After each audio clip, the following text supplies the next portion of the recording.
বিসমিল্লাহির রহমানির রহিম।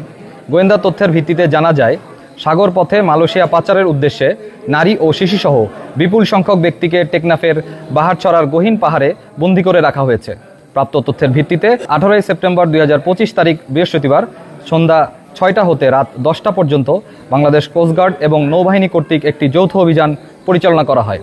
অভিযান চলাকালে কোস্টগার্ড ও নৌবাহিনীর সদস্যরা উক্ত পাহাড়ের চূড়ায় পাচারকারীদের গোপন আস্তানা হতে পাচারের উদ্দেশ্যে বন্দী থাকা নারী ও শিশুসহ 66 জন ব্যক্তিকে উদ্ধার করে।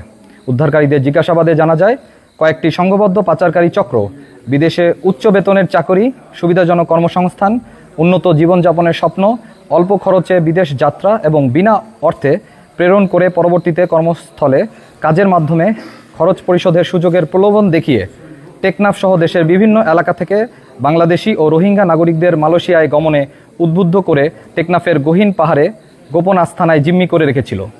পরবর্তীতে পাচারকারীরা তাদের সুবিধাজনক সময়ে মেরিন ড্রাইভ সংলগ্ন উপকূল হতে বোট যোগে মালয়েশিয়ায় পাচার করার পরিকল্পনা করছিল। তারা আরও জানায় যে পাচারকারীরা তাদের আটকে রেখে নির্যাতনের মাধ্যমে মুক্তিপণ আদায় করার চেষ্টা করছিল। অভিযান চলাকালীন যৌথ বাহিনীর উপস্থিতি টের পেয়ে পাচারকারীরা পালিয়ে যাওয়ায় কাউকে আটক করা সম্ভব হয়নি। তাদের আটকের নিমিত্তে নৌবাহিনী ও কোস্টগার্ডের গোয়েন্দা নজরদারি ও অভিযান চলমান রয়েছে। মানব পাচার রোধে বাংলাদেশ নৌবাহিনী এবং কোস্টগার্ড এ ধরনের অভিযান ভবিষ্যতেও অব্যাহত রাখবে।